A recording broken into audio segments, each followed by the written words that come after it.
Günün son programında Malatya Kuzey Çevre Yolu şantiyesindeyiz. Yapım çalışmaları tüm hızıyla mevsim şartlarının müsaade ettiği tüm imalatlarda devam eden bu önemli projemizin saha incelemesini yaptık. Yüklenici firmamız ve Karayolları Genel Müdürlüğü ekiplerimizle beraber detaylı değerlendirmede bulunarak kendilerinden bilgi aldık. Her zaman belirttiğimiz gibi 16 ilin geçiş noktasında bulunmasından dolayı stratejik konumu Malatya'mızın ulaşım ağlarının gelişmesine ayrı bir önem veriyoruz. 2002 yılından bu yana Malatya'nın ulaşım ve iletişim altyapısına yaklaşık 143 milyar liralık yatırım yaptık.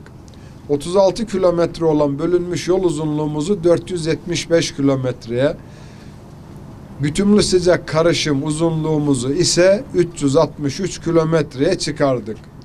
Doğu ve Güneydoğu Anadolu bölgelerinin Malatya üzerinden Karadeniz'e bağlayan Tohma Köprüsü ile Fırat Nehrimizin üzerindeki gerdanlığımız olan Kömüren Köprüsü'nü inşa ettik.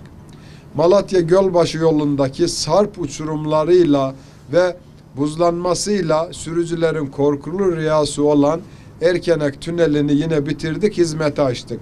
Depremden etkilendi, bazı onarım çalışmalarını trafiği etkilemeden de yürütüyoruz.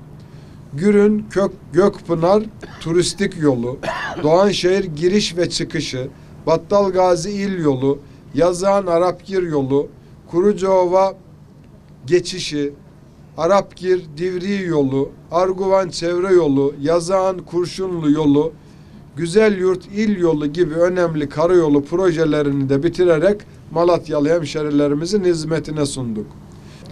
Bulunduğumuz Malatya Kuzey Çevre Yolu 53,5 kilometre uzunluğunda 3 etaplı bütünlü sıcak karışım kaplamalı yol standardında projelendirdiğimiz bir iş. Ağır tonajlı taşıt trafiği ve transit geçişlerden dolayı kapasitesinin üzerinde hizmet veren şehir merkezindeki mevcut yolda yaşanan trafik yoğunluğunun azaltılması bakımından şehrimizin gelişimi ve trafik güvenliği için çok önemli bir proje bizim Malatya Kuzey Çevre Yolumuz.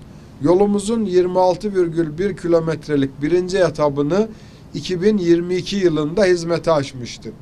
Sonrasında 12,1 kilometrelik Sivas Kavşağı ile Battalgazi Köprülü Kavşağı arasındaki kesimini de yine geçen yıl hizmete açmıştık.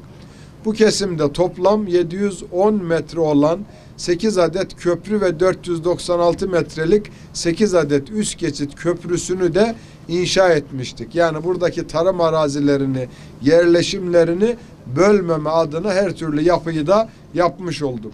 Böylelikle yolumuzun 38,2 kilometresini tamamlamış ve hizmete açmıştık.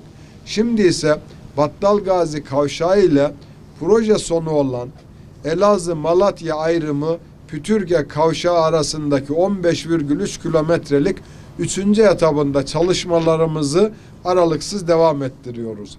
Geçtiğimiz yıl içerisinde bu yaklaşık 15 kilometrelik bölümün 4 kilometrelik bütünlü sıcak karışım kaplamalı yolunu bitirmiştik. Yani biz yaklaşık esasında 53 kilometrenin 42 kilometresini halihazırda bitirmiş durumdayız.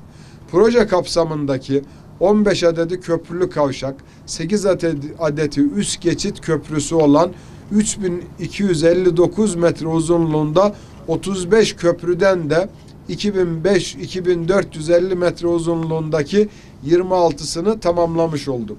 Çalışmalarımıza hızla devam ediyoruz. Bu yıl içerisinde kalan kesimi de tamamlayarak bitirmeyi hedefliyoruz.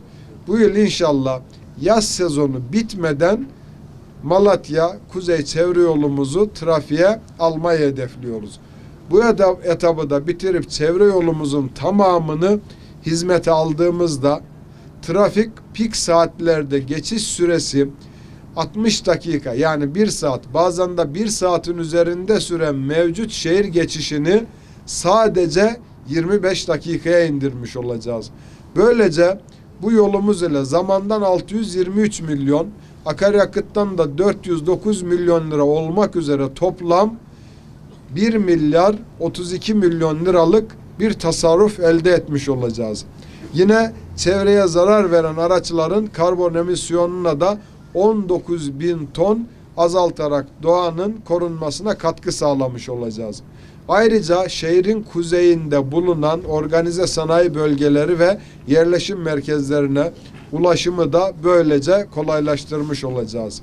Ve elbette Malatya'daki turizm faaliyetlerinin gelişmesine katkı sağlayacak ve ticaret faaliyetlerini daha da hareketlendirecek, depremin bütün izlerinin de ortadan kaldırılmasına vesile olacak bir projeden bahsediyoruz. Teşekkür ediyoruz. Tamam. Kumandası kimde? Tamam burada.